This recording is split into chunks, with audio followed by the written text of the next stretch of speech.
प्रेरणास्पद कथा YouTube channel पर मैं धनंजय जैन आप सभी का हार्दिक अभिवादन करता हूँ। छोटी सी कहानी डीजे की जुबानी। दोस्तों, हम कभी भी परेशान हो, तकलीफ में हो या किसी संकट में फंस गए हो तो उस परम पिता परमेश्वर को कभी भी अपने अंतर मन से विस्मृत मत होने देना। उसके ऊपर अटूट आस्था रखना, श्रद्धा और विश्वास रखना। आपके बनते हुए काम भी जो बिगड़ने वाले थे ना, वो बिगड़ेंगे नहीं, वो बन के ही रहेंगे। क्योंकि आपके मन में ये रहता है, तभी तो आप काम करने के लिए उद्यत होते कि नहीं, ये काम मैं कर लूंगा। पर कभी कभी तकलीफें, रोड़े ऐसे आ जाते हैं कि आपको लगता है कि बस अब बनी बनाई बात बिगड़ जाएगी। पर दोस्तों, उसके ऊपर विश्वास रहना, बनते हुए काम तो बनेंगे ही बनेंगे, पर बिगड़ते हुए काम भी आपके बनने लग जाएंगे। यदि आप चाहते हो कि सारे फैसले हो आपके पक्ष में, तो ऊपर वाले की तस्वीर लगाइए अपने अंतर मन के कक्ष में। यदि हम दीवारों के ऊपर लगाने के बजाय उस परम पिता परमेश्वर को अपने दिल में बसा लेंगे ना दोस्तों, कोई काम असंभव नहीं होगा। वो हर इच्छा आपकी पूरी करेगा, हर संकट से आपको उबारेगा, हर तकलीफ से आपको राहत देगा। एक छोटी सी कहानी से मैं अपनी बात आपके सामने रखने का प्रयास करता हूं। एक व्यक्ति जो कि ऑफिसर था, ऑफिस से आज लेट हो गया। वैसे भी घर पे तो कोई था नहीं, पत्नी और दोनों बच्चे ननिहाल गए हुए थे, इसलिए आराम से वो अपना ऑफिस का काम निपटा रहा था। कब 9:30 बज गई रात के, उसे पता ही नहीं चला। ऑफिस का ड्राइवर उन्हें उनके घर तक छोड़कर चला गया। पर जैसे ही इसने दरवाजा खोला, सर झन्ना रहा था, दवाई का डब्बा ढूंढने लगा, सर दर्द भयंकर हो रहा था, तो पर दवाई का डब्बा इसे नहीं मिला। हल्की हल्की बारिश की बूंदाबांदी भी बाहर चालू थी। इसने सोचा कि अब क्या करूं, सर दर्द इतना ज्यादा हो रहा है कि दवाई खाए बिना नींद नहीं आएगी, और आज नींद नहीं आई तो कल ऑफिस में काम नहीं हो पाएगा। सोचा कि चलो 1.25 किलोमीटर ही तो है दवाई की दुकान, रिक्शा वाले को आवाज देता हूं और फटाफट दवाई लेके आ जाता हूं, और वैसे भी कुछ ना कुछ खाने का भी बंदोबस्त बाहर से ही कर लेता हूं, क्योंकि अब मैं घर में खाना बनाऊं इतना समय अब मेरे पास भी नहीं है। खैर, उसने बाहर निकलकर आवाज दी, जो कि उसी के घर के सामने एक छोटा सा मंदिर बन रहा था, और मंदिर के बगल में ही वो रिक्शा वाला खड़ा रहता था। उसने आवाज दी रिक्शा वाले के कि भाई साहब आइए। रिक्शा वाला नजदीक आया और कहने लगा, बोलो बाबूजी। अरे कुछ नहीं, जरा दवाई की दुकान पर चलते हैं, मेरा सर दर्द बहुत हो रहा है, दवाई लेके आ जाएंगे, साहब 50 रुपए लगेंगे। उसने कहा ठीक है। ये रिक्शा में बैठा, पर इसे लगा कि रिक्शा वाला कुछ असहज है, परेशान है। उससे रिक्शा स्टार्ट करने में भी जो ताकत लगाकर चालू करने के लिए लगती है, वो ताकत नहीं थी। उसने कहा, भाई साहब क्या हुआ? कुछ नहीं भाई साहब, परेशान नहीं हूं, पर बुखार की वजह से शायद ताकत नहीं रही है, आप चिंता मत करो, मैं अभी शुरू करता हूं। और जैसे तैसे उसने रिक्शा शुरू की। उसने कहा, हुआ क्या, तुम्हारे घर पे कोई नहीं क्या? घर पे है साहब, पर 2 दिन से आज दूसरा दिन है, बोनी तक नहीं हुई।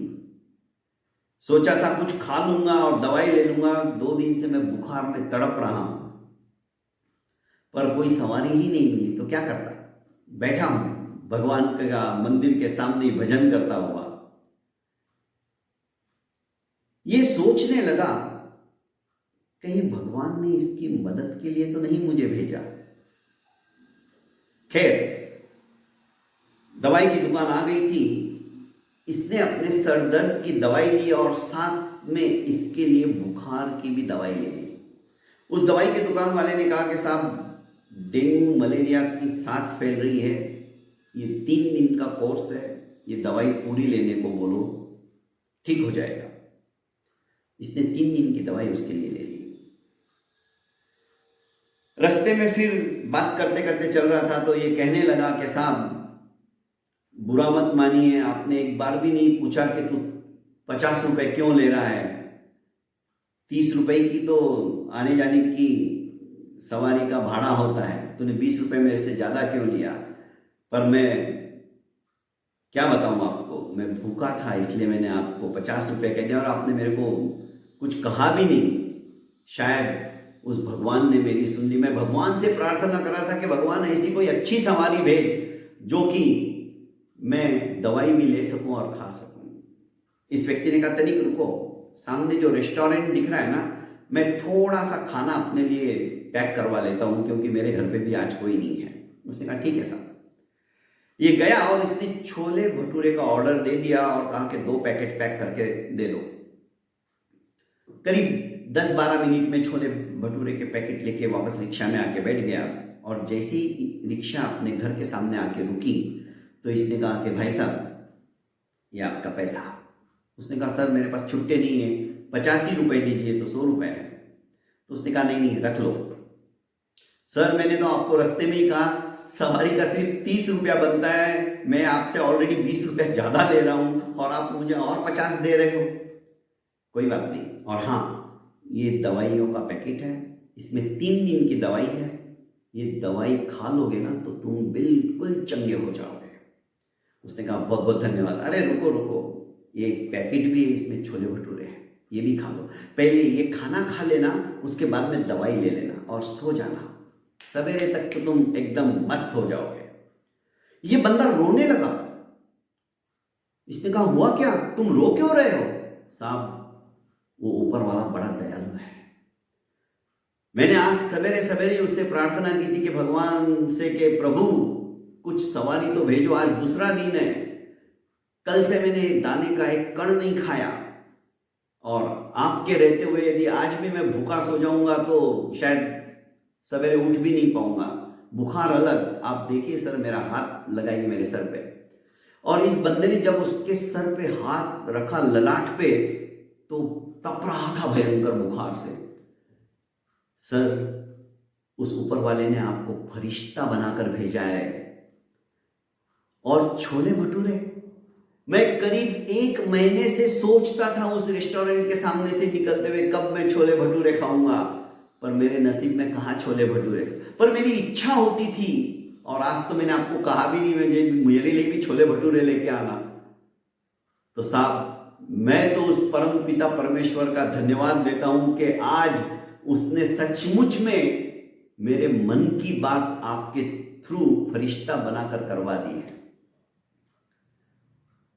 ये भी अपना छोले भटूरा का पैकेट लेकर अपने घर पे आया और सोचने लगा कि सचमुच में उस ऊपर वाले को बहुत बहुत धन्यवाद देना चाहिए। वो हमें निमित्त बनाता है असहायों की सहायता करने के लिए, अनाथों का नाथ बनने के लिए।